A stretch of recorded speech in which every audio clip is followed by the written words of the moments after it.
कि आपके दखल कब्जे से कोई छेड़छाड़ अब नहीं कर रहे हैं।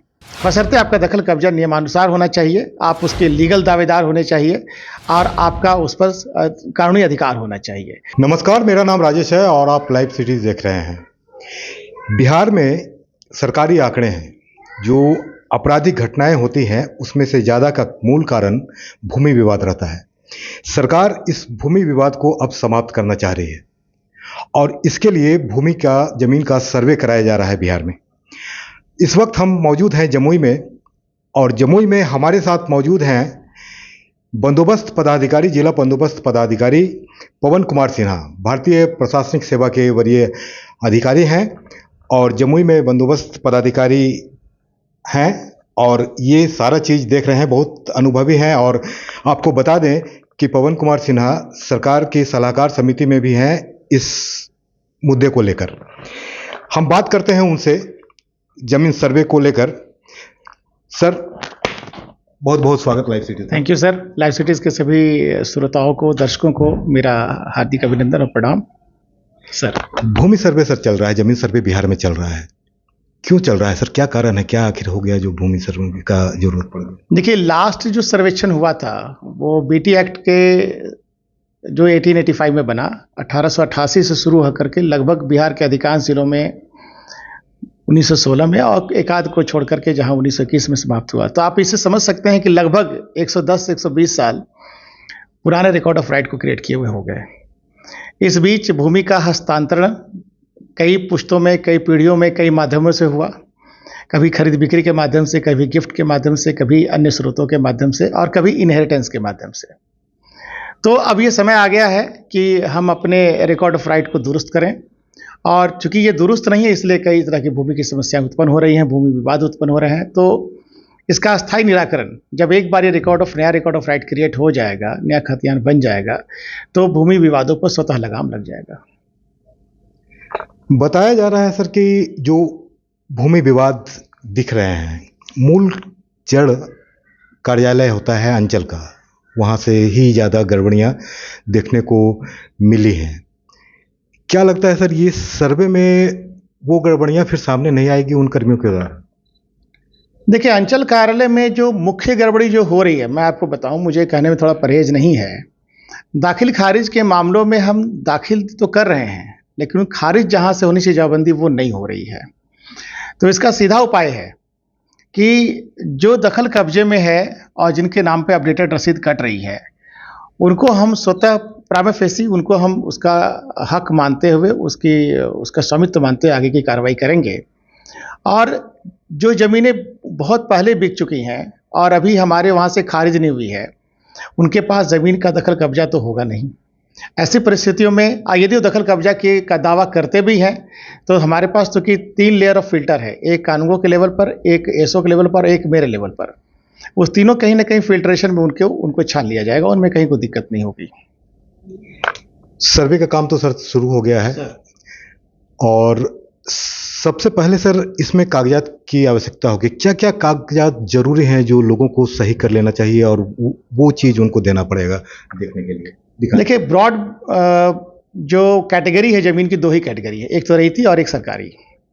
रैयती ज़मीनों के मामलों में जो कि इनहेरिटेंस उनको प्राप्त हुआ, वंशानुगत प्राप्त हुआ है, उसके संबंध में उनका दखल कब्जा और उनका लगान रसीद, ये 2 पर्याप्त साक्ष्य हैं।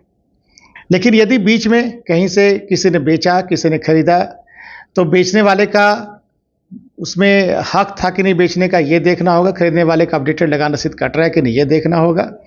और सेम प्रक्रिया गिफ्ट के मामलों में होगी, यही सेम प्रक्रिया विल के मामलों में होगी। ये सभी इस तरह प्रक्रिया का पालन किया जाएगा। इसमें कोई समस्या नहीं है। देखिए, दस्तावेजीकरण एक अलग बिंदु है, जमीन पर दखल कब्जा, नियमानुकूल दखल कब्जा दूसरी चीज है। सर, कहीं सर देखना पड़ रहा है कि वंशावली, तो वंशावली सर कहाँ से तैयार होगा? इस चीज़ में चूंकि बहुत ज़रूरी कागजात है ये, तो ये कहाँ से तैयार होगा, कैसे तैयार होगा और इसमें क्या क्या शर्तें रहेंगी? देखिए, एक्चुअली ये सारा कन्फ्यूज़न उस समय शुरू हुआ जब पंचायती राज विभाग ने एक डायरेक्शन जारी किया कि वंशावली बनेगा हमेशा सरपंच के हस्ताक्षर से। लेकिन इसकी गंभीरता को देखते हुए और इसमें लगने वाले समय को देखते हुए और इसमें उत्पन्न होने वाली जटिलता को देखते हुए राजस्व एवं भूमि सुधार विभाग ने इस आशय का निर्णय लिया है कि वंशावली रैयत स्वयं बना के दे दें, उनका सेल्फ अटेस्टेशन इसमें पर्याप्त होगा। वो खुद से अपना ये तैयार कर सकते सेल्फ हैं। अटेस्टेशन पर्याप्त होगा। कुछ मामलों में सर ऐसा देखा जा रहा है कि वंशावली लोग तैयार कर रहे हैं, अपने दादा के नाम से, परदादा के नाम से वंशावली वहाँ से स्टार्ट वो कर रहे हैं, अपना वंशावली दे रहे हैं, और ज़मीन है सर उनकी परदादी के नाम से। वो उसमें क्या होगा सर वैसी स्थिति में?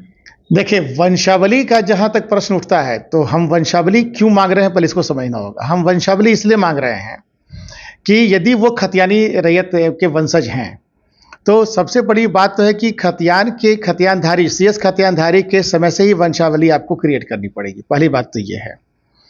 अब आपके दादी के नाम पर है, परदादी के नाम पर, चरदादी के नाम पर है, तो ये आपको जानकारी होनी चाहिए कि जिनके नाम पर है उनका नाम आपको पता होना चाहिए, क्योंकि आखिर हर प्रक्रिया का समाधान तभी होगा कि हम आखिर जैसे दाखिली खारिज की प्रक्रिया कहाँ से खारिज होगा।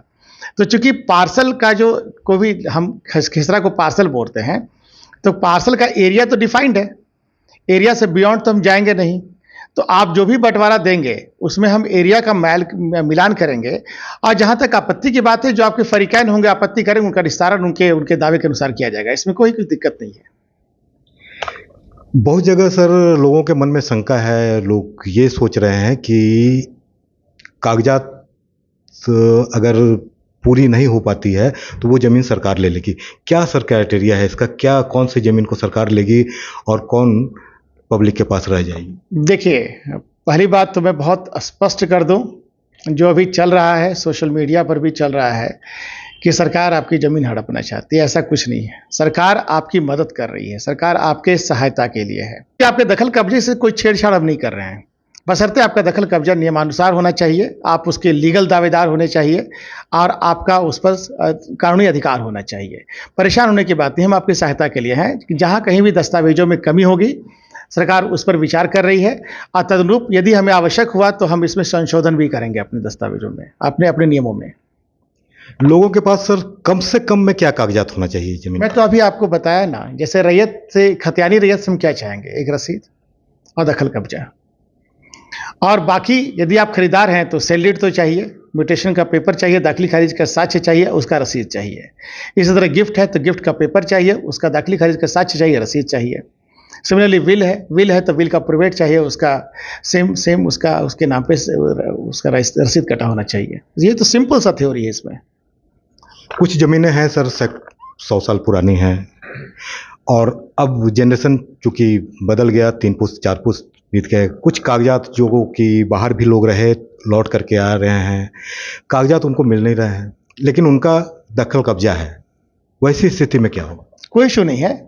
यदि खतियानी रैयत हैं और दखल कब्जा है तो, और उनके जितने फरीक हैं, यदि एक बार वो सहमति बना लें और हस्ताक्षर कर दें कि हाँ साहब ये फरीक का इतना इतना प्रोपोर्शनेट हिस्सा बनता है, कोई इशू नहीं है, अभी भी उसका खाता खुल जाएगा, क्योंकि वो सीएस खतियानधारी हैं। रहती ज़मीन के स्टेटस के साथ छेड़छाड़ करने की हमको कोई न तो कानूनी हमको कोई अधिकार है और न हम ऐसा करने की कोई चेष्टा करेंगे, या पूरे बिहार में ऐसी कोई चेष्टा नहीं होगी। जमाबंदी के अलावा अगर कोई कागजात नहीं है तो क्या करेंगे?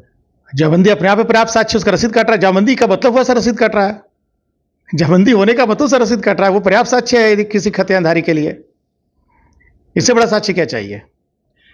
वैसे लोग सर जो बाहर रह रहे हैं उनका कोई स्थानीय स्तर पर कोई रह नहीं रहा है, वो या तो विदेश में है या कहीं और बड़े मेट्रो शहर में है, काम नौकरी कर रहे हैं, सर्वे का काम जमुई में चल रहा है, तो उनके लिए सर क्या होगा, कैसे कर पाएंगे वो?